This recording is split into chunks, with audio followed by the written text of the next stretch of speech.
In enterprise security today, we worry about a lot of different risks, but one of the areas that I think we've underestimated risk is mobility and mobile apps in particular. I have one of my friends here today who's an expert in this area. I ask him a little bit about third-party mobile apps and some interesting things, maybe even get into some topical issues like, Apple and Google and stuff going on in China, all kinds of interesting things. So I hope you stick around. I think you'll enjoy the discussion.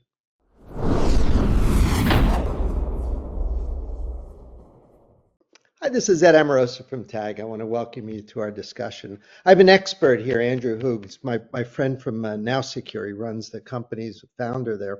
I asked him a little bit about mobile app security and a whole bunch of other topics. Andrew, thanks for making some time today. Really do appreciate it. Yeah, Ed, thanks a bunch. Great to be here. I was sort of alluding in the intro there that when you do enterprise security, make a list of all these things you have to worry about. Coming from AT&T, obviously I'm pretty in tune with mobility and with telecom, so maybe I'm a little biased. But I get the impression that an awful lot of security teams have underestimated the risks that exist in their mobile apps. Is that might be red meat for you, but what do you We'll start think? out Am with the am softball. I reading that one right? What's been your observation there? Yeah. No, Ed, I think you're right. I think enterprise teams overlook mobile app risk, and I've spent 15 years doing this, so I've had a lot of time to think about why is that. And I think it's probably primarily driven by two reasons.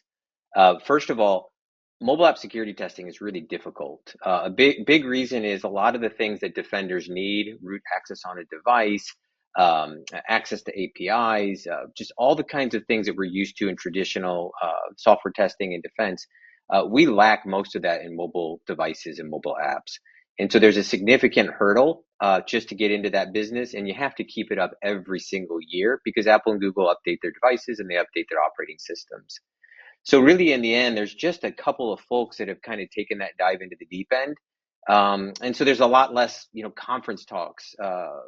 MITRE doesn't accept CVEs on mobile apps. I mean, there's just a bunch of things that pile up to folks are not really aware of the risk because it's a very difficult space to kind of get into. And I think the second reason driving it is that we do have curated stores. Apple and Google, have stores. They do a certain amount of testing out there. We'll get into that probably a little bit later. It's not security and privacy testing the way that enterprises need, but it's certainly not just randomly downloading software off of the internet.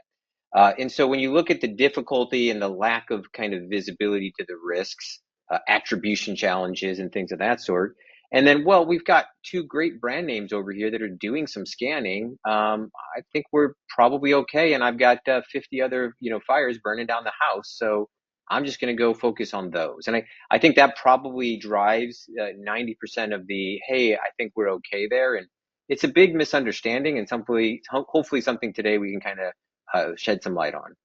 I mean, for not just consumers, but business people using apps all day long. I mean, you and me and everybody that we live our lives on mobile apps.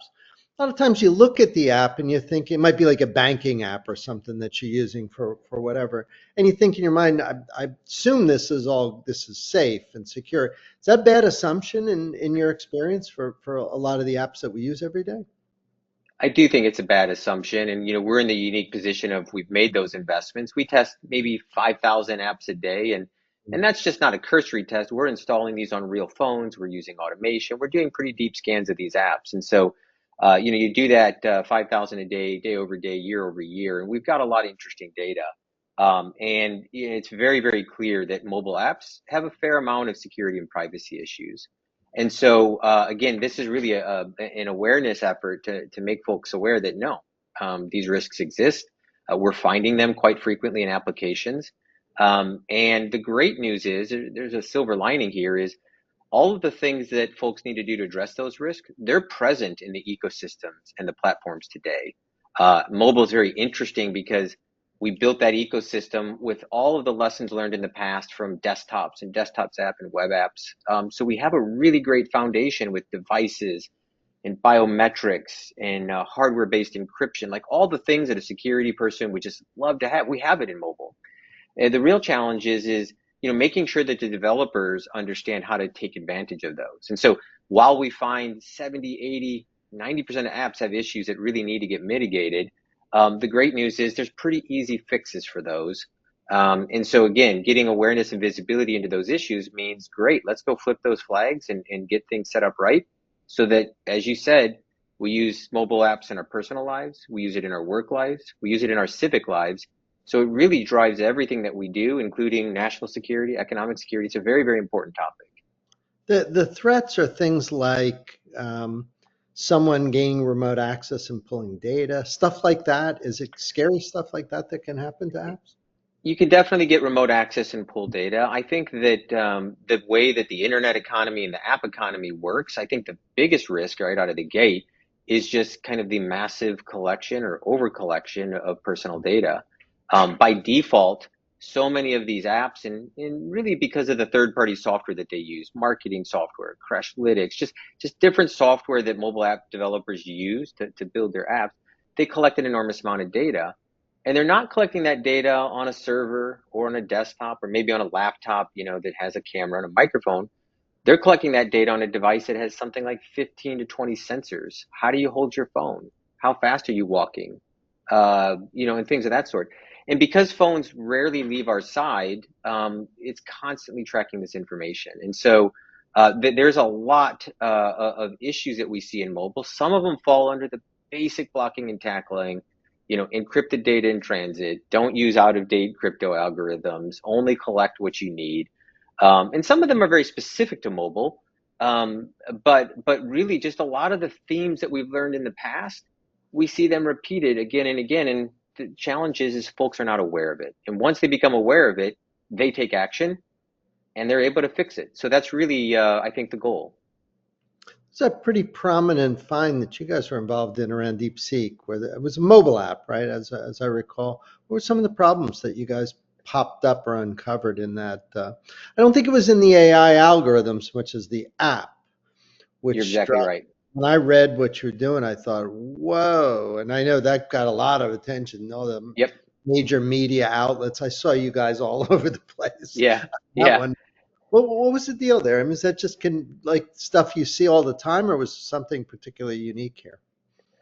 Really, a lot of the issues that we saw with DeepSeek, and we made three of them public. We contacted the vendor, so they're aware of it. They've actually came back to us and said that they've addressed the issues, which I took a quick look, and I believe they have addressed them. But a lot of the things that we saw there, the ones that we made public, were things that we've seen in many other applications. So there were three findings. One of them was they were transmitting data over the internet without any encryption. Right? That's not good. People can not only see that information, and some of it had some identifiable data in it, but Right. anybody else could actually manipulate it, right? So it's not just somebody got the data, it's that somebody could kind of tamper with the data. They were also using an encryption algorithm called triple DES, which has probably been broke for the better part of 20, 25 years. So just kind of really low grade encryption, and they had been they hard coded the keys into the application. And so one of the things that a lot of folks don't realize about a mobile app, which is different than a web app, in a web app, you write your code, you stick it on a server, you put it behind a firewall, you stick it in a VLAN, you put a WAF in front of it, and people could maybe get to that code, attackers, but by and large, it's pretty safe. With a mobile app, you build the app, you put it on a public store. Your entire code base is sitting out there. One of the first things that we try to let developers and security folks know is there's massive reconnaissance that goes on. And so we effectively took those techniques, Ed, and we took a look. And when we peeled back, it's like, well, there's hard-coded encryption keys. So we know exactly how the data is being encrypted, with an algorithm that happened to be, very old and broken. So I would say that, along those lines, these things are not uncommon. We see them actually quite frequently. Um, and as you pointed out, our comments weren't about the model itself. Really, what we were saying as mobile security experts is forget about the model, right? It has its biases. So does ChatGPT, and every model has its bias, right? What we were really focused on is how do you communicate with that model? And one of the things you can do if you really want to use it is, you can fire it up in LM Studio and run it local. You could go host it out at Microsoft Azure or Amazon. And so you could go play with the model and use it in your business and, go host it in a secure way. But if you use the mobile app, you're putting yourself and your organization at a lot of risk because of these security issues we found, because of the privacy issues. So it's really about the gateway. You know, as you mentioned earlier, we're using apps all the time. That's our gateway to these systems, right? Whether it's your Salesforce or your SAP or your AI model. And so in this instance, you know, we found significant security and privacy issues. It was really basic stuff. And to their credit, they didn't get defensive and they responded back to us and they acknowledged and they said they fixed them. And that's great. Like, we'd love to see that. There's just too many apps that get updated too often to be able to go do that. And so, you know, we have to find a better way to get the word out about these issues. You know, it surprises me that there isn't a big war between the app vendors. 'Cause it's a pretty competitive business to be in mobile apps. Same banking. I mean, lots of competition around features, functionality. I worked in that industry for a while, and I know that that is a very, very big deal. You know, how much, you either are or are not supporting certain features. But you would think that in the marketing, there would just be this gigantic push to demonstrate that they've ensured that there's these things we're talking about, the security Right. vulnerabilities are not there. How is it that that's not sort of occurred? I think it maybe goes back a little bit, Ed, to what we were talking about earlier is that, you know, even really well-informed security professionals kind of believe mobile apps have been vetted by Apple and Google. And so, you know, when you think about all the things that companies have to do to be competitive, to focus on getting their product in market and whatnot, you know, you don't want to invent a problem that doesn't exist. So if consumers or, you know, business customers, you know, Just already feel that the app's been vetted and is secure because it's on the store, well, yeah, you could throw it in there, but we know we've been in security long enough. People assume security, and they should, right? Like, as an industry, right? In general, security needs to be built in, designed in. And so I think the reason it doesn't become this battleground is, you know, they don't have to make that case because people assume it, and they can just take the credit and take the win. Now, you know, issues happen, but I just think they don't have to call it up. And you know, I would say if you dial back out of apps and you look at the mobile more broadly, you look at, let's say, iPhone versus Android. I think you'll find, kind of very subtly, because Apple's very good in their marketing messages and things of that sort, but they have made a very strong play around privacy, right? Privacy and security. And I think that that probably has done wonders for them in terms of sales and kind of loyal customers. This commitment to privacy. Are they perfect? Absolutely not. Google's doing amazing stuff. But there's this perception out there that, you know, Apple is really, you know, values privacy and pushes security. And so I guess the net of it is I see those tensions there at a device level, but I think the app developers don't have to fight that battle and they just take the win. well, one thing I've published with US Telecom in the past is that when I look at the parallel between the mobile app ecosystem and say cloud, which would be more workload or hosted applications, web apps, I see an ecosystem where there's this cooperation between large vendors like Palo Alto Networks, Sysdig, Wiz, and the cloud providers. Now, obviously, Google bought Wiz, but Sure. look at the size and power of those security companies, and they're considerable. And you and I and everybody benefits from that by that cooperation. It gives you diversity. It gives you in mobile app, it hasn't been like that. It's been, really Google and Apple kind of, to your point, good companies. Certainly glad that they do what they do. But is it your perception perhaps that there really ought to be a little bit more of an ecosystem there where companies like yours, I mean, this again, more red meat, yet you should be bigger, Right. powerful. I suspect you would agree with that. But you know what I mean. I'm just talking from the perspective of a Yeah. business. I Yeah. like the idea of a more balanced ecosystem. Am I reading that right? I mean, maybe there's a big difference there, but they sure look parallel. Well, I think there is a difference to point out, and I also think you're right, Ed. I think the difference is when we talk about cloud systems or things that companies deploy and whatnot, you as the person deploying that have a great control over what you implement, and you have the ability to do those things with full Yeah. privilege in the system. And as we talked about earlier, we as defenders, we do not have that access on mobile apps and devices. And so that right there it's something that, not a lot of people think about or talk about. That is an absolute game changer. I always think about security as an asymmetric game, right? Maybe we have the advantage, or maybe the attackers have the advantage. Whatever it is, you want to flip it and have that asymmetric advantage. And in this particular instance, not being able to gain access to the low level telemetry. If we think about what CrowdStrike does, or any EDR endpoint Palo Alto does, Right. on Windows, things can go wrong. We know what happened, right? When there was a bad content update and it shut down Windows servers around the world, and so we hate to see that. But the reality of it is that CrowdStrike, as part of that platform that cooperates with Microsoft, they and other folks sit there and they're monitoring, and they've built a program, a capability in a product that looks for these anomalies, that uses heuristics, that collects data at scale, the kinds of things that you talked about that Google, Wiz, Palo Alto's, others are capable of doing. And so the fundamental difference here is that we don't have those capabilities in mobile. And it was probably at RSA 10 years ago that I made the case for defenders need root access. And it was a nice talk and didn't go anywhere. And I don't think that's going to change. I think that there's significant advantages to those platforms being tightly controlled by Apple and Google. They invest significantly. But coming back to where you were right, they can't do it all. And it's No. as evidenced through, the tens of thousands of significant security issues that we see in mobile apps. They're not able to. And candidly, economically, it's not a good thing for them to go do that. So figuring out an ecosystem where defenders, can plug in and can provide value. I mean, that demand has to come from the enterprise buyers. It has to come maybe from regulators, but the best thing would Oh, be, for yeah. enterprise buyers to say, "Hey, I care about this. This is not acceptable. Yeah, I can't even meet my regulatory requirements over here. I want to continue to use your product, right? But you've got to give me these different capabilities." And so we'll get there slowly, I think, Ed, over time. And in the interim, you got to take what you get. And so we're not going to build out that big ecosystem that you see with the Wizzes and the cloud providers, because you just can't do it in mobile. You're just too limited.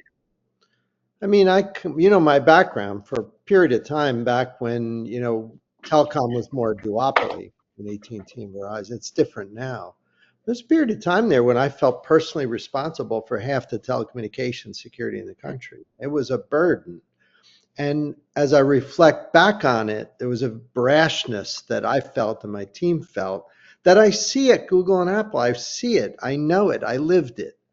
But it's not sustainable because you're up against nation states. It's always better to have an ecosystem of cooperating partners than one big company saying, dude, I got this. Even if you got this, you may not always got this. Yeah. Well, Again, for and the other me, thing that's it's a heavy yeah, burden. It's not right. well, I think the other thing that's interesting, Ed, is like the App Store concept. We kind of take it for granted now, but when it came out, it was different. It was new. This notion of a curated app or Play Store. And so we don't put a lot of people kind of overlook that right now. But if you think about like what you did at AT&T, when like you were in control of AT&T's infrastructure, right? You could come back to Teams and say, we're going to do this and we're going to buy that. We can't do that. Mhm. But think about what Apple and Google have to do, right? They do a great job with the hardware and the operating system, and they patch it and they push it and they invest heavily in it. Um, but they have millions of developers, and they can't prevent those developers from making mistakes. It's very difficult, right? We know a priori they can't prevent them or haven't prevented them from making those mistakes. So I think this is where a great place for that ecosystem play is, which is to say there are companies, there's very few of them, that are capable of testing these apps at scale. It's a different kind of problem than going to secure your core platform.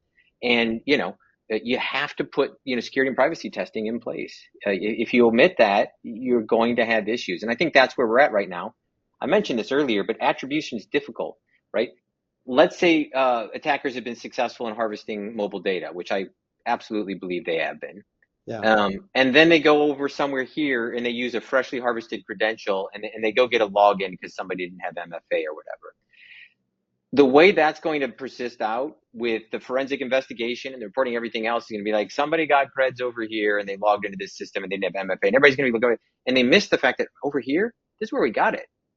And so that attribution challenge, which again comes back to the access and whatnot, is a real problem. I mean, we know that phishing is far more effective on mobile. Why? They have all of this telemetry about you. I mean, they could customize it and say like, "Hey Ed, we know you're on a podcast right now, but you got this alarm going off over here. You really need to click this thing here." you know, I mean, I'm being a bit pedantic here, but the ability to really tailor these messages, to have them show up on much smaller screens, to take in that data that's been collected at scale and harvested, it's real. And without the attribution, which is where we sit today, we're left with, endpoint compromise, on over in left field when you miss the fact that it all started over here. Well, Andrew, I hope you and your team keep up the good work. Keep doing what you're doing. I mean, we'll do everything we can here at TAG to make sure we get the word out that this is a risk that can be reduced. It just requires some focus and working with real good innovators and technologists like yourself. So thank you for what you do in our industry. Appreciate everything you've contributed, and keep up the good work. Yeah. Thanks so much, Ed. Great chatting.